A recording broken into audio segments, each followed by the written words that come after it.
আজকে আমি বাচ্চাদের নেফ্রোটিক সিনড্রোম রোগ নিয়ে কথা বলবো।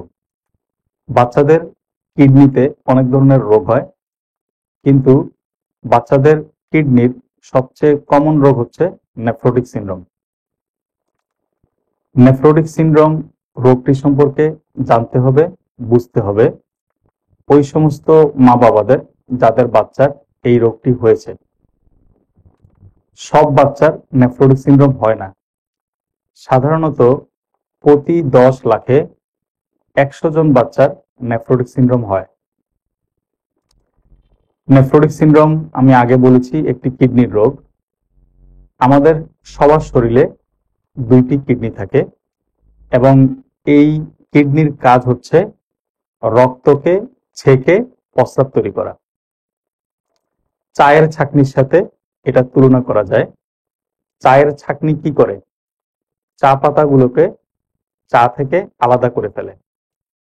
ঠিক তেমনি ভাবে আমাদের কিডনি আমাদের রক্তকে ছেঁকে প্রস্রাব তৈরি করে, অর্থাৎ শরীরের জন্য প্রয়োজনীয় যেসব উপাদান আছে সেগুলোকে ছেঁকে শরীরের ভেতর রেখে দেয় এবং বর্জ্য পদার্থ যেগুলো আছে সেগুলোকে ছেঁকে শরীর থেকে বের করে দেয়।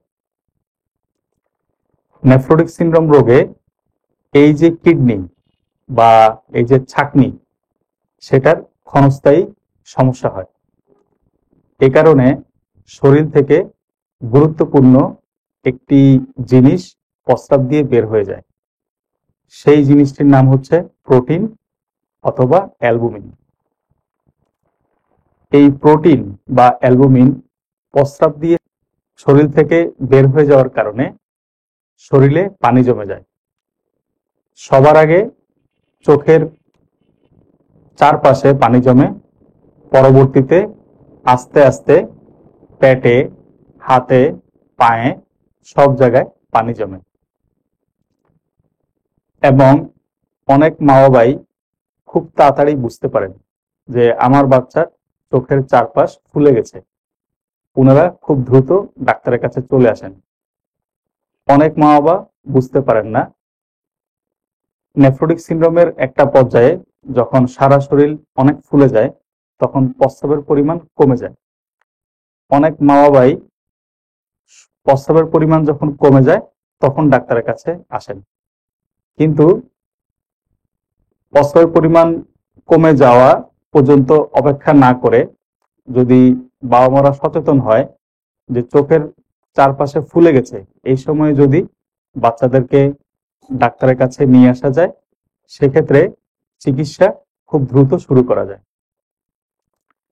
এখন নেফ্রোটিক সিনড্রোম রোগটি ভালো না খারাপ?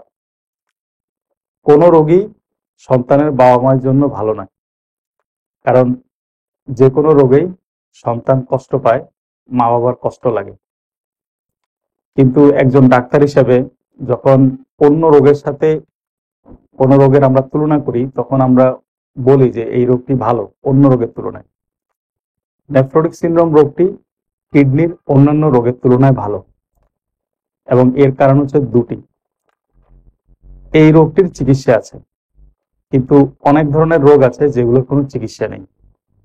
সেই দৃষ্টিকোণ থেকে নেফ্রোটিক সিনড্রোম রোগটি অন্য রোগের তুলনায় ভালো। কিডনি খুবই গুরুত্বপূর্ণ অঙ্গ, কিডনি ছাড়া কেউই বাঁচতে পারে না।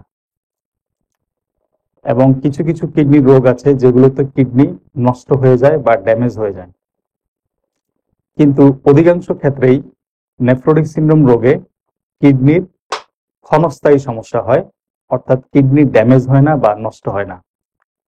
এবং যেহেতু এটা চিকিৎসা আছে, চিকিৎসা দিলে বাচ্চারা সম্পূর্ণরূপে সুস্থ হয়ে যায়। তবে যেসব বাচ্চার নেফ্রোটিক সিনড্রোম হয়েছে তাদের মা বাবার অবশ্যই এটা জানতে হবে যে নেফ্রোটিক সিনড্রোম রোগটি বারবার হয়, সুতরাং এটা ওষুধ দিলে সম্পূর্ণ ভালো হয়, কিন্তু এটা আবার হতে পারে। নেফ্রোটিক সিনড্রোম রোগটি সর্দি, কাশি বা হচ্ছে ডায়রিয়া বা শরীরের অন্য কোনো জায়গায় কোনো ইনফেকশন হলে আবার দেখা দেয়।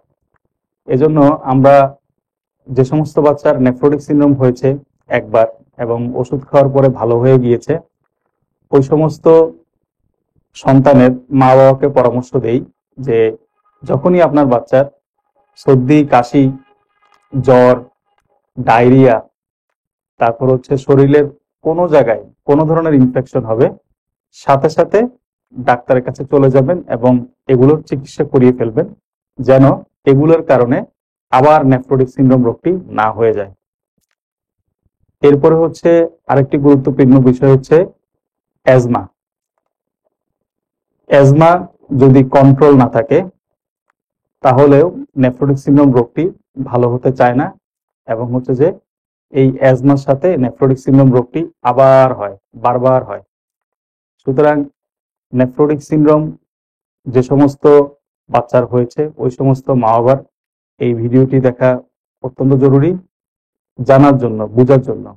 কারণ রোগ সম্পর্কে জানলে, বুঝলে রোগের ভালো চিকিৎসা করানো সম্ভব, এবং আপনারাও ডাক্তারের পরামর্শগুলো বাসায় ঠিকমতো পালন করতে পারবেন।